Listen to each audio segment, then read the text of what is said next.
Comenzamos nuestro estudio ahora, continuando con el libro de Romanos. Vamos avanzando así, poco a poco, semana tras semana, con este maravilloso libro, con esta maravillosa carta, esta maravillosa lección que tenemos en el libro de Romanos, en la carta de Pablo a los Romanos. Recordando que el apóstol Pablo quería que sepamos, aunque le escribió a una iglesia de creyentes cristianos, que se supone que ya son creyentes y ya tienen una base, pero de todas maneras Pablo escribió varias cosas importantes que ahora las consideramos como básicas dentro de la doctrina cristiana. Entre esas cosas, cuando vamos viendo desde el capítulo 1, es que el ser humano se depravó porque se apartó de su creador para volcar su corazón detrás de la creación. En vez de adorar al creador, adoraba a las criaturas. Y porque el ser humano abandona y deja de lado a Dios, al creador del universo, es que el ser humano se degenera, y se degenera en sus pensamientos y se abandona en la perversión y cae en infinidad de pecados. Luego el apóstol Pablo también deja establecido de que todos los seres humanos han pecado, que tanto judíos como no judíos, todos han pecado, y que no hay nadie que sea bueno, que no hay justo ni aun uno, y por cuanto todos pecaron, todos están destituidos de la gloria de Dios. Luego vimos de que Pablo utiliza personajes de la Biblia, personajes de la ley, de las escrituras del Antiguo Testamento, como Adán, como Abraham, luego como David, para demostrar que las escrituras ya hablaban, desde el Antiguo Testamento, desde tiempos antiguos, ya hablaban de que la salvación y la justicia ante Dios no es por las obras o no es por cumplir la ley, sino que la salvación o la justicia ante Dios es por la fe, por la gracia. Y Pablo hace así algunas comparaciones y luego llegamos hasta la semana pasada donde Pablo nos explica que en base a esta gracia que recibimos, porque tenemos entrada al cielo, porque tenemos la justicia que alcanzamos delante de Dios por causa de la fe y no de las obras, eso no nos debe motivar a pecar porque estamos bajo la gracia, sino todo lo contrario. Entonces Pablo nos enseña que hemos muerto al pecado y que ahora estamos vivos en una nueva vida en Cristo. Y por lo tanto, dice, el pecado ya no se enseñorea de nosotros, porque no estamos bajo la ley, sino bajo la gracia. Y comentamos de que eso es una promesa, no solamente una afirmación, sino también una promesa de nosotros. Qué lindo cuando el Señor en su palabra nos dice que el pecado no se enseñoreará de nosotros. Entonces, eso nos da esperanza, porque si estamos todavía lidiando o luchando con debilidades que no quisiéramos que estén ahí, el Señor nos promete que el pecado no se enseñoreará de nosotros. Nosotros estamos bajo el señorío de Jesucristo y bajo el señorío del Espíritu Santo, y es al Espíritu Santo al único a quien debemos someternos. Ahora vamos a continuar en el capítulo 7. Vamos a ir a Romanos capítulo 7, donde el apóstol Pablo va a continuar con este concepto, pero va a utilizar una ilustración con respecto a lo que sucede en la vida humana, en el matrimonio, para ilustrar el tema del sometimiento a una situación determinada. Así como el ser humano, por naturaleza, está muerto espiritualmente, y por cuanto está muerto espiritualmente, está muerto hacia Dios, pero está vivo hacia el pecado, por naturaleza, el ser humano en general. Pero cuando el ser humano se arrepiente de sus pecados y le pide perdón a Dios y reconoce a Jesucristo como Señor y Salvador, entonces ese ser humano renace, vuelve a nacer y muere a su vida anterior y nace a una vida nueva. Vamos leyendo y vamos comentando Romanos capítulo 7. Dice: ¿acaso ignoráis, hermanos, pues hablo con los que conocen la ley, que la ley se enseñorea del hombre entre tanto que éste vive? Entonces se está dirigiendo a creyentes cristianos, y creyentes cristianos que se supone que deben tener un cierto conocimiento de la ley. Nosotros como creyentes cristianos nos gusta asistir a la iglesia, nos gusta escuchar la palabra, y sabemos que para nosotros es buenísimo ser expuestos a toda la palabra de Dios, no solamente a ciertos textos, no solamente a ciertos temas, sino a toda la palabra completa. Y por eso es que desde hace tanto tiempo atrás, cuando venimos asistiendo a nuestras iglesias cristianas, nos encanta que la Biblia sea expuesta, y quizá la mayoría de los que estamos aquí hayamos ya prácticamente escuchado la Biblia completa, y también la hayamos leído completa, incluso varias veces, porque toda la palabra de Dios es buena. Entonces es necesario conocer la palabra de Dios, es necesario también conocer el Antiguo Testamento, es necesario conocer la ley, es necesario conocer los mandamientos. Es bueno que conozcamos toda la palabra de Dios. Es cierto que no nos podemos memorizar toda la palabra de Dios, de repente habrá algún geniecito que lo habrá logrado. He sabido hasta cierto punto algunos que han logrado memorizar un libro de la Biblia, como por ejemplo la Carta a los Romanos, por ahí alguien especialmente capacitado, pero alguien que sepa aprender toda la Biblia de memoria es difícil. Pero sin embargo el Señor Jesús nos promete que el Espíritu Santo nos va a hacer recordar las palabras que Él nos ha enseñado. Las palabras que Jesús nos ha enseñado, el Espíritu Santo nos va a hacer recordarlas. Entonces, todo lo que leemos, todo lo que pasa delante de nuestra vista y lo leemos, todo es recepcionado por el cerebro. Pero no todo lo podemos recordar de inmediato porque nos rayaríamos. Sería como una computadora que se satura. Pero todo pasa a un sitio atrás que se llama el subconsciente, ¿no? Está guardadito ahí. Y lo bueno es que nuestro Señor nos provee de su Espíritu Santo para que su Espíritu Santo nos haga recordar cuando necesitamos aquello que hemos leído, aquello que hemos guardado en nuestro corazón, aquello que hemos aprendido. Entonces se está dirigiendo Pablo a personas que conocen la palabra de Dios, se está dirigiendo también a nosotros. Y si no la conocemos toda, bueno, estamos en camino de conocer más, y nunca vamos a terminar de conocerla. El pastor Chuck Smith, que no sé cuántos años tiene en el ministerio, debe tener más de 60 años en el ministerio, o por ahí, él mismo dice que le falta mucho por conocer. Entonces, todos tenemos mucho por conocer. La Biblia es inagotable, es una fuente inagotable de conocimiento. Conocemos lo más básico para salvación. Lo conocemos, lo entendemos, recibimos a Jesús como Señor y Salvador y entramos en un proceso. Pero con todas nuestras ganas y con el mismo entusiasmo, seguimos estudiando durante toda nuestra vida. De niñitos en la escuela dominical, de jovencitos, después como adultos en la iglesia, y después, a mí me encanta cuando veo a los hermanos y a las hermanas interesados en la palabra, que tienen sus cuadernos, que toman apuntes, porque sé que eso que están apuntando les va a servir para cuando quieren recordar. ¿Nunca les ha pasado que dicen, ay, la semana pasada hablaron de esto, pero ¿dónde se encontraba? ¿Dónde se encontraba? Y te quedas ahí, ¿no? Pero cuando han tomado nota, entonces van y buscan sus notas. Acá estaba, y encuentran aquel detalle que querían saber. ¿Acaso ignoran, hermanos, pues hablo con los que conocen la ley, que la ley se enseñorea del hombre entre tanto que éste vive? Ahora Pablo empieza a explicar este concepto poniendo una ilustración. Dice, porque la mujer casada está sujeta por la ley al marido mientras éste vive, pero si el marido muere, ella queda libre de la ley del marido. Así que, si en vida del marido se uniere a otro varón, será llamada adúltera, pero si su marido muriere, es libre de esa ley, de tal manera que si se uniere a otro marido, no será adúltera.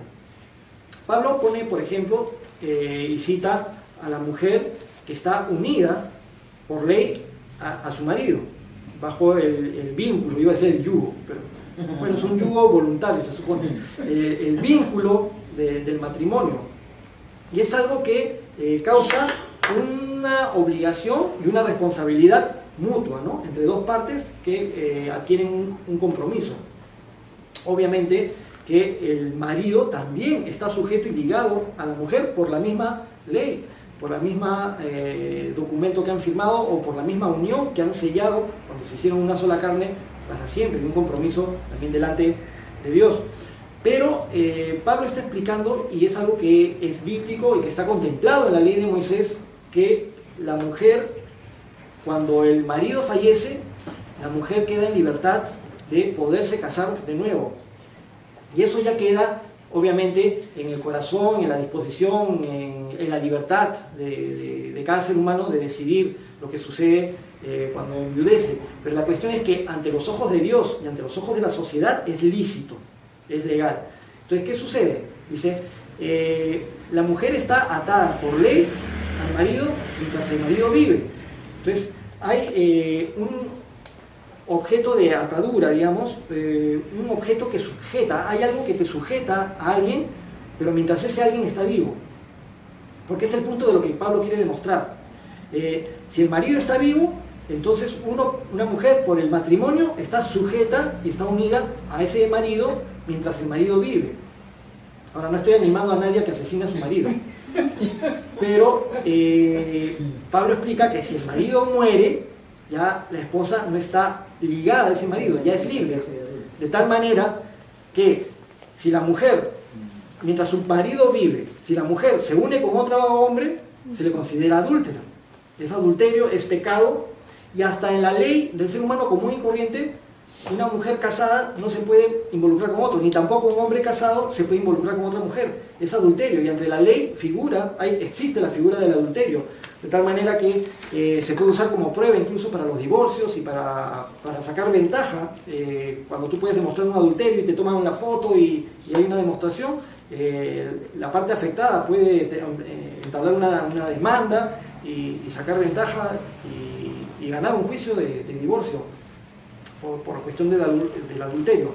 Pero si fallece el marido y la mujer se casa, ya no se considera adulterio porque ha quedado libre. Entonces, ¿cuándo queda la mujer libre? Cuando el objeto bajo el cual está en sujeción está muerto, y ahí queda libre. Entonces, eso Pablo lo quiere ilustrar como un ejemplo. Entonces, en realidad la enseñanza acá de Pablo no es con respecto al matrimonio, pero siempre basta que esté mencionado para que nosotros también podamos tocar el tema del matrimonio y de la sujeción. De repente alguien lee esto y dice, ¿y yo por qué voy a estar sujeta a un esposo? La Biblia habla de una sujeción mutua, ¿no? Recuerdan en Efesios, cuando dice, sujétense los unos a los otros en el Señor, Y luego dice, las esposas estén sujetas a sus maridos, así como la iglesia está sujeta a Cristo. Y es un versículo que a veces, no a todos, yo creo que las hermanas que maduran en el Señor aprenden a comprender lo que Pablo quería establecer. Luego también se dirige al hombre, amen a sus esposas, así como Cristo amó a la iglesia. Todo en el Señor funciona con orden y funciona con sujeción. La mujer no es superior al hombre, ni el hombre superior a la mujer. La Biblia no es machista. El mismo apóstol Pablo escribió que ya no hay judío, ni griego, ni esclavo, ni libre, ni hombre, ni mujer. Todos somos uno en Cristo. Entonces hay más bien, en la Biblia, al menos en los escritos de Pablo, escritos hace 2000 años, ya está establecida una relación de igualdad ante los ojos de Dios. Pero en las cosas de Dios, Dios pone un orden. En ese orden hay sujeción. Pero la sujeción funciona cuando es en el Señor. Cuando es en el Señor. Y los esposos aman a sus esposas, como Cristo amó a la iglesia y se entregó hasta dar la vida por amor a la iglesia. Entonces, la esposa que se siente bien amada, bien cuidada, bien guardada, respetada, sacada adelante, entonces en forma muy natural y en forma gustosa va a querer sujetarse a un esposo que la ama como Cristo amó a la iglesia. Sin embargo, es importante que tengamos la disposición de siempre buscar la voluntad de Dios, siempre estar sujetos los unos a los otros. Estamos sujetos a autoridades, estamos sujetos a Dios, demostramos nuestra sujeción a Dios, demostramos mansedumbre, siempre y cuando nadie nos quiera obligar a hacer algo que vaya en contra de la palabra de Dios. Entonces Pablo hace esta comparación para demostrar su punto. Dice en el versículo 4, así que también vosotros, hermanos míos, habéis muerto a la ley mediante el cuerpo de Cristo para que seáis de otro. Entonces, habéis muerto a la ley, dice Pablo, y de repente esto es un poquito difícil de entender, incluso de explicar. ¿Cómo que muerto a la ley? Pero el punto, como habíamos leído en el capítulo 6, era que en Cristo hemos muerto al viejo hombre. El viejo hombre era el hombre o la mujer pecaminoso. Y el hombre pecaminoso es aquel que es culpable ante la ley. Aquel que por causa de estar en pecado, bajo la ley está condenado. Y la ley lo hace que esté condenado, y la ley lo hace que sea merecedor del castigo eterno. Por cuanto ha fallado, por cuanto todos pecaron, están destituidos de la gloria de Dios. Pero dice, así también ustedes, hermanos, habéis muerto a la ley. Es decir, si yo he muerto a mi antigua vida para renacer a una para renacer a una nueva vida, entonces la ley ya no me condena. Ahora es todo lo contrario. Ya no soy condenado por la ley. La ley condenaba al viejo hombre pecaminoso. Pero ahora he muerto a la ley. Y más bien, la ley ya no es una condena, sino que la ley ahora para mí es un camino de santidad. La ley no es el camino al cielo.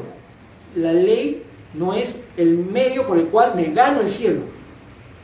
Pero cuando he recibido el regalo de la salvación por gracia, cuando he recibido el regalo de la salvación por fe, la ley se convierte en una bendición para que camine como a Dios le agrada. La ley, los mandamientos, su palabra, el Antiguo y el Nuevo Testamento, toda la palabra de Dios, todas las Escrituras.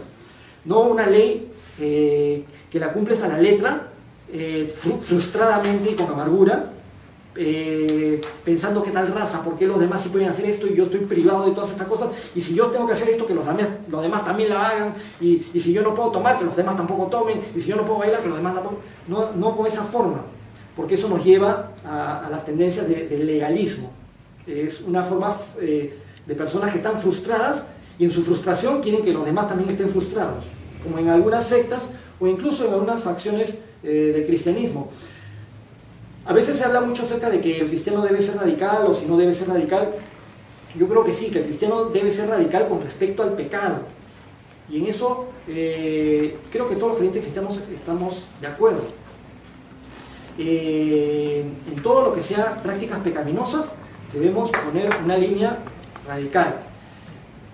Pero con respecto a ciertos puntos hay diferentes opiniones. Y hay opiniones que van desde un lado hasta el otro dentro del cristianismo.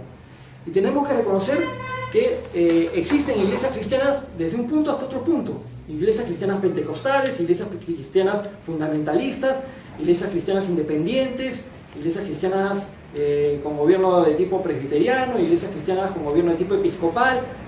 Hay un espectro dentro del cristianismo, pero dentro de ciertos parámetros, desde aquí hasta acá. Si se sale de esos parámetros, ya no compartimos. Ya no los consideramos nuestros hermanos. Pero si están dentro de los parámetros del cristianismo, entonces decimos, sí, estamos en lo mismo, tenemos un mismo fundamento. Pero, aunque tenemos un mismo fundamento, hay cositas con las que a veces no estamos de acuerdo. Pero porque yo no esté de acuerdo con ciertas cosas que sí permiten de repente en una iglesia de cierto tipo, no significa que yo tengo la razón y que los demás están equivocados. Porque para los de este lado están equivocados. Y viceversa, para los de este lado, los del otro están equivocados. Y si tú tratas de centrarte en un balance, entonces te caen piedras de los dos lados. Ese es un dicho, un refrán incluso mundano, ¿no? No te pongas ni a la izquierda ni a la derecha. Si te pones al medio, te cae de los dos lados. Porque esa es nuestra tendencia humana. Pero entonces tratamos de buscar un balance, pero tenemos que reconocer también que hay muchas cosas en las cuales se mueve el espectro del cristianismo y que no debemos juzgar a personas que de repente tienen una perspectiva un poquito diferente, siempre y cuando nos movamos dentro de ciertos parámetros y que en lo fundamental estemos en lo mismo. En lo fundamental sí hay que ser muy cuidadosos. ¿Qué es lo fundamental? Lo fundamental es lo básico de la doctrina cristiana. Por ejemplo, mencionaban hace un momento que habían conversado con una persona que decía que Jesús no es Dios. Para nosotros ese tema sí es fundamental, porque la Biblia establece claramente que Jesús sí es Dios. Porque Dios Padre envió a su Hijo de su propia naturaleza a morir por nosotros en la cruz. No hubiera sido ninguna gracia que Dios Padre creara a un ser para enviarlo a morir en la cruz, sino que Dios de su propia esencia, su propio Hijo, su Hijo unigénito, lo envió a morir en la cruz. Y nosotros adoramos al Hijo de Dios, al Hijo unigénito. Dios solo tiene un Hijo de su misma esencia, y ese es Jesús. Y los demás llegamos a ser hijos de Dios por medio de Jesús, pero no somos de la misma esencia. Es decir, yo no tengo capacidad en mí de dar vida, pero Jesús sí tiene capacidad en sí de dar vida, y tiene vida en sí mismo. Es autoexistente. Esa es una gran diferencia. Entonces, así como la esposa queda libre si es que el esposo muere, así también nosotros quedamos libres del pecado si es que hemos muerto al viejo hombre. Y eso hace que estemos libres con respecto a la ley que condena toda actitud pecaminosa. Y no estamos condenados ya, ahora estamos libres en Cristo. Eso lo vamos también a compartir en el próximo capítulo, en el capítulo 8. No hay ninguna condenación para los que están en Cristo Jesús. Entonces sigue en el versículo 4, otra vez, dice: así también vosotros, hermanos míos, habéis muerto a la ley mediante el cuerpo de Cristo, para que seáis de otro. Es decir, morimos a la ley, no le pertenecemos al pecado, no le pertenecemos al viejo hombre, no pertenecemos a las prácticas pecaminosas, no estamos condenados bajo la ley, para que le pertenezcamos a otro. Ahora, ¿a quién le pertenecemos? Ahora que hemos vuelto a nacer, ahora le pertenecemos a Jesús. Aquí mismo lo explica en el versículo 4, para que seáis de otro, del que resucitó de los muertos. ¿Quién resucitó de los muertos? Nuestro Señor Jesucristo. Le pertenecemos a Jesús. Y eso lo reconocemos, por eso lo adoramos, por eso le cantamos, por eso lo admiramos. Y le pertenecemos a Él. Es cierto que pertenecemos a Dios, es cierto que pertenecemos al Padre, es cierto que pertenecemos al Hijo. El Padre no se pone celoso si decimos que le pertenecemos a Jesús. Al revés, el Padre se siente contento y se siente honrado cuando honramos a Jesús. Ya habíamos hablado acerca de eso, como a todo papá le gusta cuando alguien le hace alguna gracia o algo lindo para su hijo. Obviamente nos sentimos complacidos cuando alguien hace algo bueno para nuestros hijos. No nos sentimos celosos. Tendría que tener una mentalidad inadecuada. Para que seáis de otro, del que resucitó de los muertos, a fin de que llevemos fruto para Dios. Entonces, antes, cuando estábamos en nuestra vieja vida, en nuestra vida antes de conocer a Cristo, nuestro fruto natural era para muerte, y lo vamos a leer en un ratito. Pero ahora, muertos a la ley, pertenecemos a otro y vivimos para dar fruto para la gloria de Dios. Dios nos ha creado para que nuestra vida sea fructífera. El pecado fue el que hizo que nuestra vida fuera infructuosa. El ser humano se mata toda su vida tratando de hacer cosas para su propia satisfacción, pero nunca se satisface. Y el ser humano se mata por conseguir metas en la vida, metas económicas, metas de poder, metas de fama, metas de placer, y alcanza las cosas y nada lo satisface. Y están los millonarios, y están los políticos, y están los reyes, y los que buscan el poder, y buscan muchas cosas, y están los que buscan los placeres, y están los que buscan la farándula, y la fama, y todas esas cosas, y no alcanzan nada. Esa vida es infructuosa. Si no tienes a Cristo, si no tienes a Dios, la vida no tiene sentido. Dios quiere que tengamos vidas de las cuales nos sintamos contentos, y nos vamos a sentir contentos, aunque hayan aflicciones, nos vamos a sentir contentos cuando nos dejemos usar por Dios, cuando nuestra vida sea fructífera. Ahora, alguna vez he escuchado: mi vida no es fructífera porque en toda mi vida solamente le he predicado a 5 personas que se han convertido. No es así, no podemos medir nosotros lo espiritual. Dios mide lo espiritual. Si yo ando en la voluntad de Dios y me dejo usar por Dios, Dios me va a usar como Él quiera. Dios usó a Andrés, el hermano de Pedro, Dios usó a Andrés para predicarle a Pedro. Y después de Andrés no se sabe más. En Hechos de los Apóstoles ni lo mencionan. Solamente lo mencionan por nombre una vez, pero no mencionan qué hace, qué sigue haciendo. Obviamente que sabemos que siguió sirviendo al Señor. Pero a Pedro lo mencionan muchísimo. Le predicó a miles de personas y miles se convirtieron. Pero ¿quién le predicó a Pedro? Andrés. Entonces, ¿cuán importante puede ser de repente predicarle a una persona?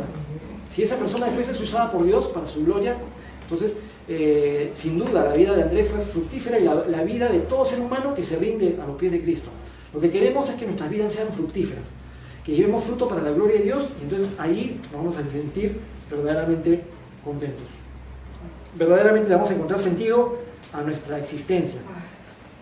Dice el versículo 5: porque mientras estábamos en la carne, las pasiones pecaminosas que eran por la ley obraban en nuestros miembros, llevando fruto para la muerte. Entonces, en nuestra antigua vida, cuando estábamos en la carne y éramos carnales, entonces, por naturaleza, lo que hacíamos era para muerte. Lo que hacíamos, lo que pensábamos, lo que razonábamos, porque no habíamos sido limpiados y no habíamos sido salvados. Es bueno que de vez en cuando reconozcamos la diferencia entre las obras de la carne y las obras y el fruto del Espíritu Santo, porque hay una gran diferencia. Sabemos que en el cristianismo es algo más que decir no hagas, no hagas, no hagas, o sí, haz esto, haz esto, haz esto. Pero, sin embargo, es bueno recordar que hay situaciones de carnalidad y hay obras que son carnales que el apóstol Pablo nos advierte varias veces en el libro de Romanos, en Corintios, en Gálatas, nos advierte que esas prácticas ya no deben estar en la vida de un creyente cristiano, al menos no de manera normal, ni de manera constante, ni en forma de práctica. ¿Lo recordamos? Vamos un ratito a Gálatas capítulo 5.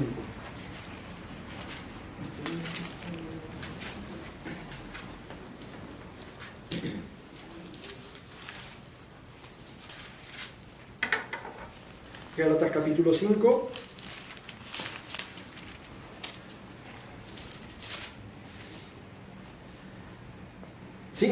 Gálatas 5:16 dice, digo pues, andad en el espíritu y no satisfagáis los deseos de la carne, porque el deseo de la carne es contra el espíritu y el del espíritu es contra la carne, y estos se oponen entre sí, para que no hagáis lo que quisierais.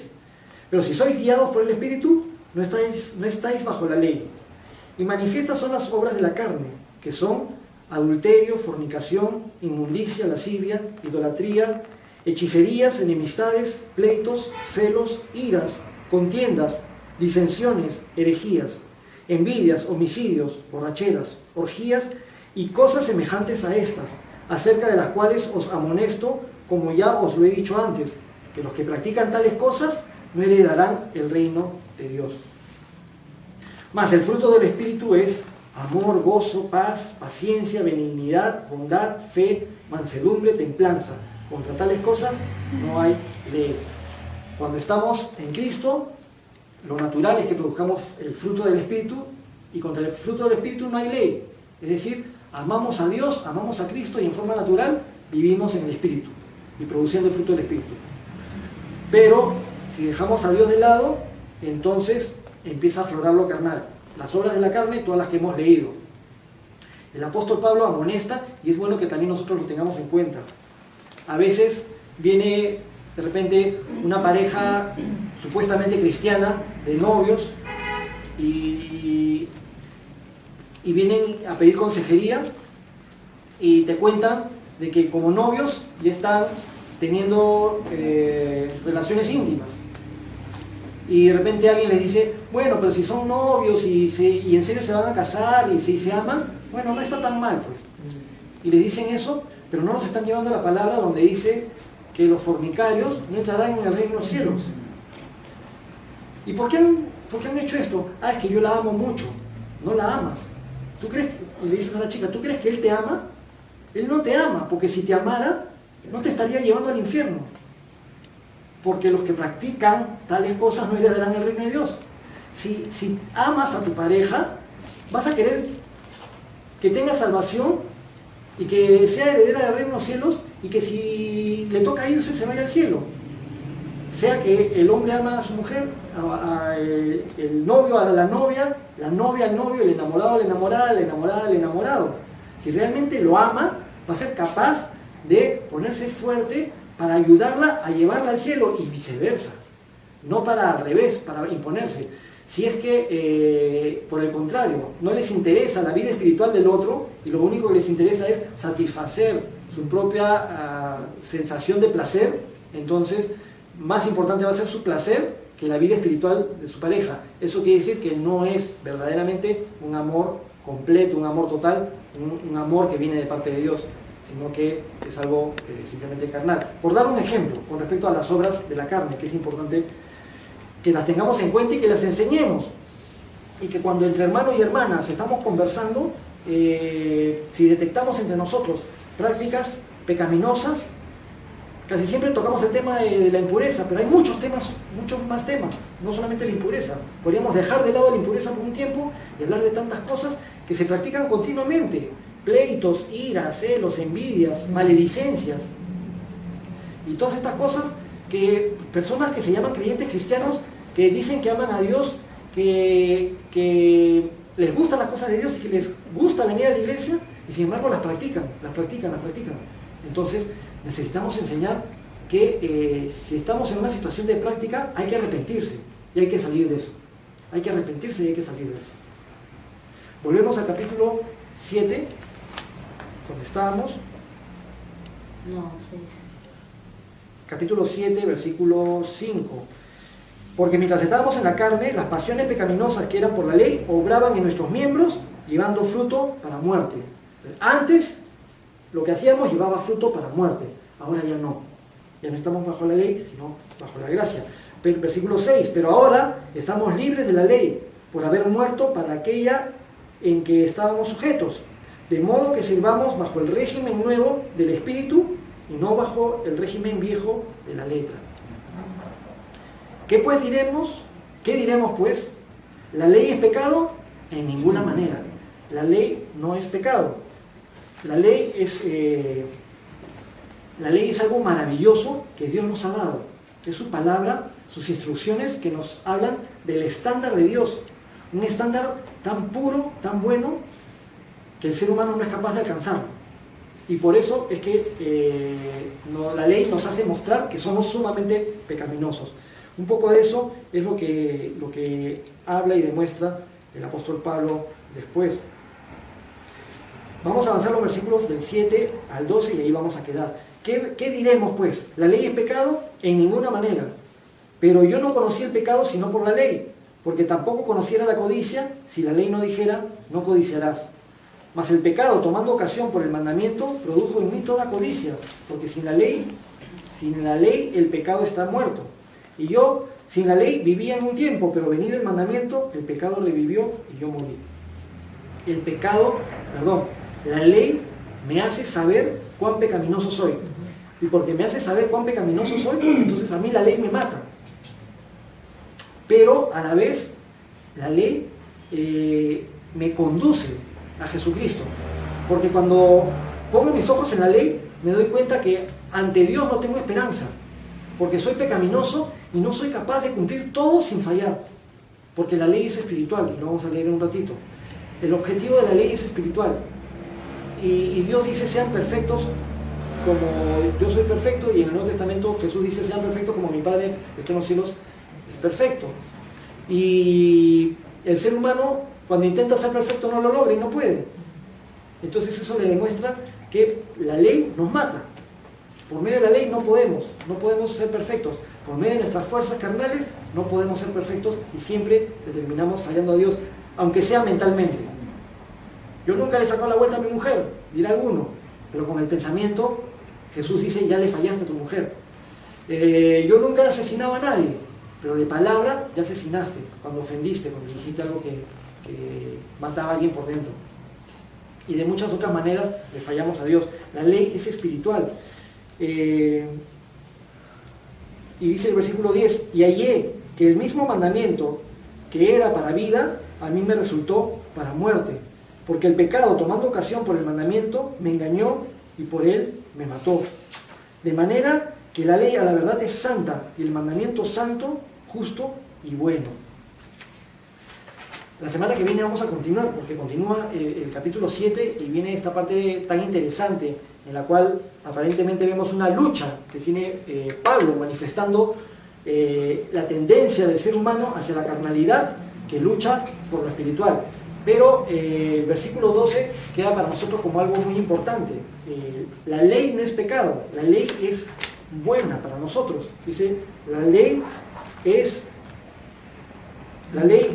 a la verdad es santa y el mandamiento santo, justo y bueno. La palabra de Dios es santa, justa y buena. La ley es santa, justa y buena. Los mandamientos son santos, justos y buenos. Todo lo que es la palabra de Dios es bueno. Sin embargo, si yo no tengo la salvación que es por gracia, la ley me destruye, porque soy pecaminoso. Entonces yo, confrontado con la ley, simplemente muero. Para mí la ley es pecado, pero no es que la ley sea pecaminosa, yo soy el pecaminoso. La ley muestra qué tan pecaminoso soy, pero la ley es santa, es buena, es preciosa, es buenísima. Y la ley es alimento espiritual. Han leído, por supuesto, el Salmo 119. El Salmo 119 es un salmo, el salmo más largo de la Biblia, pero a la vez es el capítulo más largo de la Biblia. El Salmo 119 tiene 176 versículos, y una peculiaridad de este salmo es que todos los versículos, todos mencionan la palabra ley o mandamiento o palabra de Dios o un sinónimo. Es curioso que haya un capítulo en la Biblia, el más largo de la Biblia, que hable de toda la importancia acerca de la palabra de Dios y de la ley y de los mandamientos, y cómo el salmista alaba la palabra misma de Dios. Porque la palabra de Dios nos alimenta espiritualmente. La palabra de Dios nos limpia, nos lava. La palabra de Dios nos acerca a Él. La palabra de Dios nos ayuda a estar fuertes. La palabra de Dios nos ayuda a estar protegidos cuando recibimos ataques del enemigo. ¿Recuerdan cómo se defendió Jesucristo cuando el diablo lo tentó en el desierto? Escrito está, escrito está, escrito está. No lo fulminó, no lo agarró a patadas, no habló otras cosas que a veces hablan los que quieren echar fuera demonios. Simplemente, escrito está. Se defendió con la misma palabra.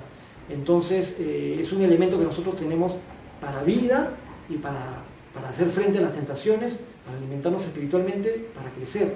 Es importante la ley y la palabra de Dios. Pero, si no estamos bajo la gracia, la ley nos mata. Si no estamos bajo la gracia, si no hemos reconocido a Jesucristo como Señor y Salvador, la ley nos mata. Por cuanto todos pecaron, están destituidos de la gloria de Dios. Por lo tanto, el apóstol Pablo nos explica en Gálatas que la ley... Entonces, ¿para qué sirve la ley? La ley es un ayo, dice. Es como alguien que te guía. Es algo que te guía hacia Jesús. La ley te guía a Jesús, porque la ley te muestra que eres pecaminoso, que no tendrías esperanza y que nunca te vas a salvar a menos que Jesús te salve.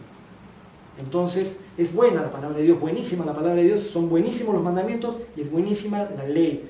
Y la Biblia no enseña que no cumplamos con la ley, la Biblia no enseña que no cumplamos con los mandamientos. Es cierto que hay leyes del Antiguo Testamento que son rituales y ceremoniales para el pueblo judío, pero también es cierto que hay muchos mandamientos y muchas leyes que son de tipo moral y que son universales, de cumplimiento universal. Entonces todo eso es para nosotros y todo está vigente. Y todo lo que son rituales y ceremoniales para los judíos se cumple en Jesús y también nos lleva hacia Jesucristo. Muy bien, vamos a pedirle al Señor entonces que nos ayude a confiar no en nuestras fuerzas de cumplir la ley, sino que nos ayude a confiar en su gracia y que en su gracia cumplimos su ley. Que estando en Cristo, amando a Dios con todo nuestro corazón, con toda nuestra alma, con toda nuestra mente, y amando a nuestro prójimo como a nosotros mismos, ahí cumplimos con toda la ley y con todos los profetas. ¿Oramos? Bendito Señor, te damos gracias por habernos permitido esta noche ser expuestos a esta primera mitad del capítulo 7 de Romanos. Señor, cuán importante es para nosotros que reconozcamos que en nuestra vida antigua, antes de conocerte, estábamos muertos, nuestra vida era infructuosa y no tenía sentido. También, Señor, muchas veces en nuestra vida hemos hecho esfuerzos por tratar de agradarte con nuestras propias fuerzas. Hemos hecho esfuerzos por tratar de ganarnos el cielo con nuestras justicias. Quizá tratando de portarnos bien, quizá haciendo sacrificios, quizá haciendo votos, quizá haciendo obras de caridad. Muchas veces hemos tratado de autojustificarnos. Muchas veces hemos tratado de limpiar nuestra conciencia ante ti. Pero, Señor, ahora nos damos cuenta que todos nuestros esfuerzos eran como trapos de inmundicia delante de tu presencia, porque siempre te terminamos fallando en algo. Bendito Dios, pero te agradecemos y te glorificamos y te alabamos, porque tú escogiste la mejor manera de que fuéramos justos delante tuyo, y la manera era de que tu Hijo Jesucristo nos imputara su justicia, de que tu Hijo Jesucristo nos regalara su justicia, para que nosotros por medio de su sangre fuéramos lavados, fuéramos perdonados y fuéramos comprados, para que recibiésemos la vida eterna y recibiésemos justificación delante de ti. Gracias, Señor, por regalarnos esa posibilidad de entrar al cielo, esa posibilidad de estar contigo para siempre. Gracias por darle sentido a nuestra vida y gracias, Señor, porque no estamos bajo la ley, sino bajo la gracia, y porque en esa gracia ahora podemos tener vidas en abundancia, que sean fructíferas para tu gloria, que nos llenen de satisfacción a pesar de las circunstancias difíciles y a pesar de las aflicciones que pudiéramos tener. Te damos gracias, Señor, llénanos de convicción con tu palabra y te pedimos que nos ayudes para que abandonemos completamente de nuestras vidas todas las obras de la carne, todas las cosas que no son de ti, todas las cosas que no te agradan, Queremos que salgan completamente de nuestras vidas y queremos andar completamente en el Espíritu para tener una vida que sea agradable a ti. Gracias, bendito Dios. Todo esto te lo pedimos en el nombre de tu Hijo Jesús. Amén. Amén.